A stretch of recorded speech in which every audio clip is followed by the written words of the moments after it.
Friends, here's the Galaxy S25 series, Samsung's fastest, thinnest, most powerful and advanced phones ever. As expected, this new series comes in three models, the Galaxy S25, S25 Plus, and its flagship, the S25 Ultra. Now, I'll quickly walk you through what's changed, what's new, and whether it's worth buying or not. Oh, and don't forget to hit the subscribe button because I'll be posting unboxings, full reviews, and loads of comparisons very soon. So what's new this year? To start, all three phones feature the latest and most powerful Snapdragon 8 Elite for Galaxy processor, and it's available globally. There's also a new Pro Visual engine added to enhance camera performance. The Ultra model includes a brand new 50-megapixel ultra-wide lens specifically designed for this Pro Visual engine. Additionally, the phones now come with plenty of AI-powered features baked into the new One UI 7, which is set to support Android updates from version 15 to 22. That's 7 full update cycles, which I think is a fantastic move. The phones are lighter, come in fresh new colors, support Wi-Fi 7 and Bluetooth 5.3, and have an improved cooling system thanks to a larger vapor chamber. And now, all models come with at least 12 GB of RAM. Previously, the base model only had 8 GB.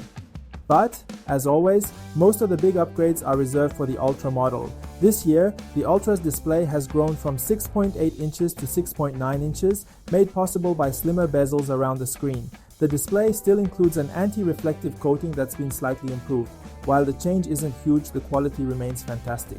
Another noticeable change is the edges of the phone. They're now rounded. Gone are the sharp, boxy corners of previous Ultra models that could dig into your hand. The phone is lighter and feels much more comfortable to hold. However, a strange change this year is that the bezels around the camera lenses are noticeably thicker, and honestly, I'm not sure why. That said, some things haven't changed compared to last year's S24 series, and that's a bit disappointing. For example, the displays and cameras on the S25 and S25 Plus are identical to last year's models. The only noticeable camera upgrade is the new ultra-wide lens on the Ultra. Battery size, charging speed, display brightness, IP68 rating, and the fingerprint sensor all remain the same. Even the Ultra's battery is still 5000 mAh, just like the S20 Ultra from 5 years ago. Here's some good news. The prices are almost the same as last year. Now all three phones use the Snapdragon 8 Elite processor, and there's no Exynos this time, which is great news for many people, as Exynos hasn't performed as well as Snapdragon in the past. This new processor has been designed in collaboration between Samsung and Snapdragon, with bold enhancements in AI capabilities and image processing. As expected, the phones perform very smoothly. In fact, compared to the S24 Ultra, they feel slightly faster. Part of this speed might be thanks to the new One UI 7 software. There's also a new display technology called HOP 3.0, which Samsung claims improves both screen efficiency and touch response speed. Samsung says the new chip is 40% faster than the previous generation, which has enabled more AI features to run directly on the phone instead of relying on a hybrid of cloud and on-device processing. All three phones are lighter this year. The S25 is about 6 grams lighter, the S25 Plus is about 7 grams lighter, and the S25 Ultra is a whopping 15 grams lighter, which you can definitely notice. All three models use this new chip, and as I mentioned, all three are lighter. The S25 Ultra is the only phone in the series that's increased its screen size from 6.8 inches to 6.9 inches. This was achieved by reducing the bezels around the display by 15%. The phone also features new curved edges, making it much more comfortable to hold. The screen brightness hasn't changed. It still offers 1500 nits in high brightness mode and up to 2600 nits in peak HDR. The Ultra model is protected by Corning Gorilla Armor 2 glass, which is 29% more crack resistant than the S24 Ultra. The anti-reflective coating on the screen has returned and is supposedly improved. But when I compared it side by side with last year's model, I didn't notice much of a difference. Interestingly, this anti-reflective screen is exclusive to the Ultra model. It's not available on the S25 or S25 Plus. For cooling, the Ultra now has a 40% larger vapor chamber and uses a special material called RTIM. Samsung claims this material improves heat dissipation by up to 8%. The most disappointing thing I noticed about this phone is that the battery is still 5000 mAh. Samsung has been using this same battery for 5 years now, while competitors like the OnePlus 13 offer 6000 mAh batteries, and brands like Oppo and Honor have introduced higher capacity batteries with more advanced designs. Charging speed hasn't changed either. it's still capped at 45 watt. Samsung claims all three models offer about an hour more video playback time, but that's just a minor single-digit improvement. And what's worse, Samsung has removed the Bluetooth functionality from the S Pen without providing any explanation. Apparently they have a reason, but they didn't share it at the time. Now you can't use the S Pen for things like a remote camera shutter anymore, which is honestly a shame and feels like a strange decision. Let's talk about the camera. The Ultra is the only model in the S25 series that has new camera hardware. The ultra-wide lens has been upgraded from 12 megapixel to 50 megapixel with a larger sensor. It can now shoot 8K videos, and because of the 4x increase in resolution, macro shots now have 4 times more detail. In a quick comparison with the previous model, I noticed that images have less noise and better detail. But of course, I'll need to do a full review to give you a more precise opinion. One thing that really impressed me was the second generation Pro Visual Engine, which we first saw in last year's S24 series.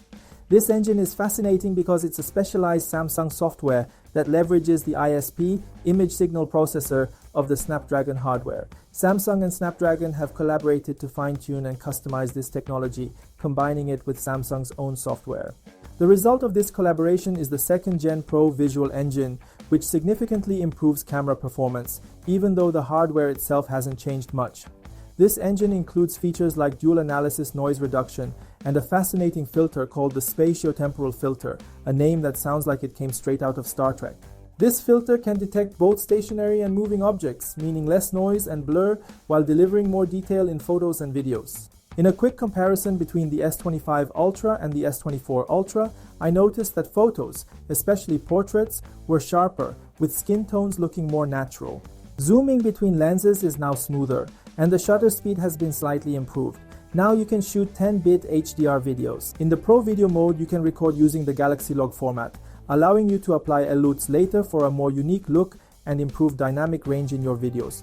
There's also a new feature in Samsung's Expert RAW app called Virtual Aperture, which lets you adjust depth of field and brightness as needed. Now let's talk about the S25 and S25 Plus base models, which I think might be better options for many of you. The base S25 starts at $7,999 and comes with 256GB of storage and 12GB of RAM, upgraded from the 8GB on last year's model. The cooling system has been improved with a 15% larger vapor chamber. Considering it has the same flagship Snapdragon 8 Elite processor as the Ultra model, which costs $1,199, I think this phone offers excellent value for money. That said, its charging speed remains 25 watt, compared to the 45 watt charging on the other two models. The base S25 features a 6.2-inch Full HD Plus display with a 120Hz refresh rate, while the S25 Plus comes with a larger 6.7-inch Quad HD Plus display, also at 120Hz. Both models use the new HOP 3.0 technology, but the Ultra still benefits from the superior LTPO technology. The main camera setup, 50 megapixel primary, 12 megapixel ultra-wide and 10 megapixel 3x telephoto on the S25 and Plus is identical to last year's models. However, thanks to ISP optimizations in the Pro Visual Engine, you can expect a slight improvement in image quality. That being said, the Ultra has larger sensors, so its camera performance will still surpass these two models. Both the S25 and S25 Plus models use the same durable aluminum material as last year's models. However, Samsung has introduced new colors for this series, with 4 of them showcased during the launch event. Additionally, there are some exclusive colors that can only be purchased from Samsung's online store. And before I forget, let me tell you about something interesting that happened in the last few minutes of the event.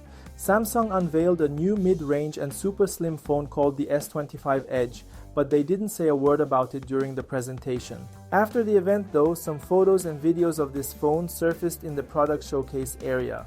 Honestly, I think it's a beautiful and incredibly slim device with just 2 cameras. My guess?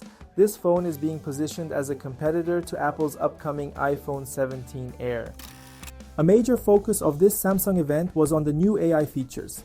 While not all of these features are entirely new, many of them will also roll out to older devices with the One UI 7 update. That said, this year Samsung has shifted its focus more toward on-device AI to make everything faster and more secure. One of the biggest updates is the full integration of Google Gemini with a more powerful Bixby assistant. For instance, holding down the power button now allows you to perform multi-step tasks seamlessly. For example, you can find the date of an event and instantly add it to your calendar.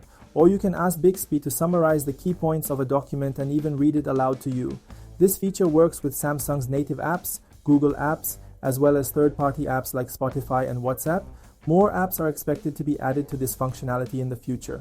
One of my favorite features is how Bixby can now summarize YouTube videos and read back the key points to you.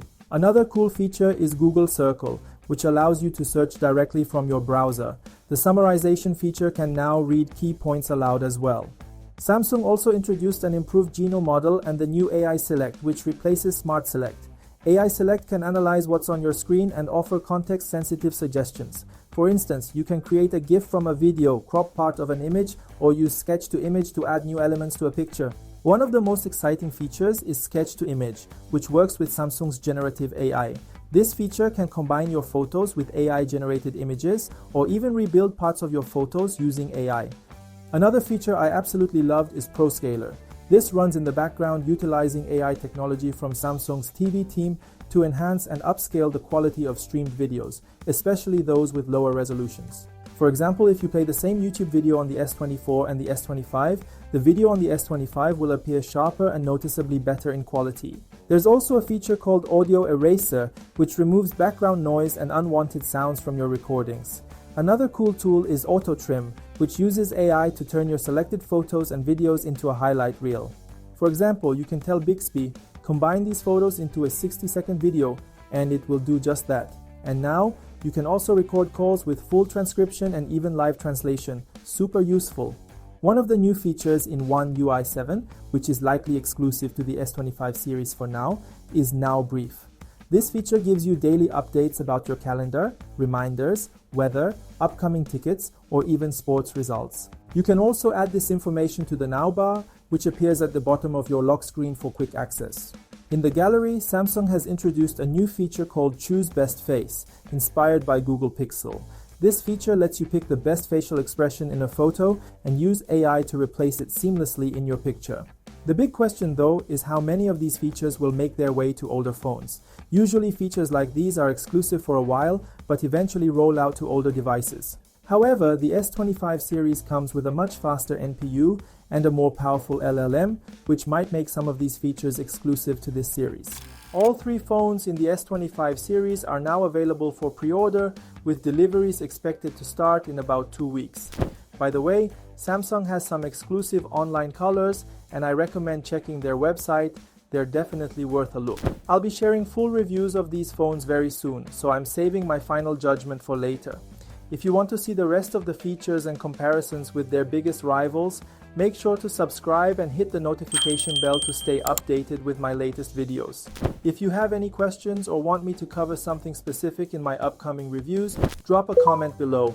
Thanks for watching, and I'll see you next time right here on Tipso Tech.